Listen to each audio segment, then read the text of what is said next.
प्रभु यीशु मसीह की, बोलो प्रभु यीशु मसीह की, बोलो प्रभु यीशु मसीह की।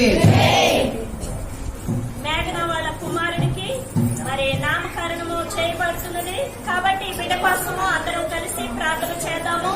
మరి వాళ్ళు కోరుకున్న బిడ్డ, వారు ఆశించిన బిడ్డ దేవుని సన్నిధిలో కోరుకున్నప్పుడు దేవుడు అనుగ్రహించారు కాబట్టి మరి అన్నాలాగా తన బిడ్డను సమయాలలాగా పెంచుకోవాలని ఈ బిడ్డకి నామకరణము సమయాలని పేరు పెడుతున్నాము.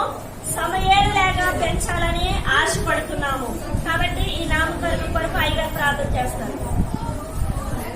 సర్వశక్తిమంతుడా, మహోన్నతుడా, కృపగలిగిన తండ్రి, నీకు వందనాలు నాయనా. బిడ్డను ప్రేమించి చక్కని నాయన బిడ్డనిచ్చారు, నీకు వందనాలు నాయనా. తల్లిదండ్రులు ఈ బిడ్డ కొరకు నాయన ప్రార్థన కంచె వేయగలిగే వారుగా, తన అమ్మమ్మ ప్రార్థన కంచె వేయగలిగేదిగా ఉండడానికి మీ కృపద ఇచ్చే మనసులో ప్రార్థన చేస్తూ ఉన్నాను అయ్యా. ఇదిగో నాయన, ఆ బిడ్డలందరూ కూడా కుటుంబం అంతయు నీ సన్నిధిలో గడపడానికి ప్రభా ఈ బిడ్డను మీరు ఇచ్చారు నాయన. నీ దాస్తురాలు సమూయేలులాగా పెంచాలని నాయన పేరు పెట్టబడుతూ ఉండగా నాయన శామ్యూయేలు అనేటువంటి పేరుతోటి శామిగా పిలువబడడానికి నాయన నీ కృపా అనుగ్రహం బిడ్డకు దయచేయండి.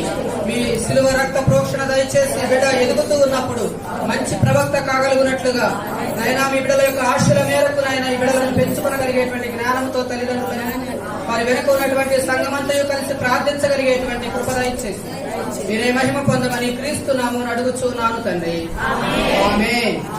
శామ్యూయేల్ తండ్రి యొక్క ప్రేమ, కుమారుని యొక్క కృప, పరిశుద్ధాత్మని కనిక సన్నిధి సహవాసం ఇప్పుడు ఎల్లప్పుడూ మనకందరికీ తోడుగా ఉండి ఆశీర్వదించి ఆయన కృపతో నింపి ఈ సంవత్సరాంతం వరకు కూడా ఆయన సన్నిధి మనకు తోడించి అనుకున్నటువంటి ప్రతి మాటలను నిబంధనలకు మనము కట్టుబడి ఉండినట్లుగా ఆయన సహాయం చేసి ఆయన కృపకు పాత్రులుగా చేసి దీవించి ఆశీర్వదించును గాక.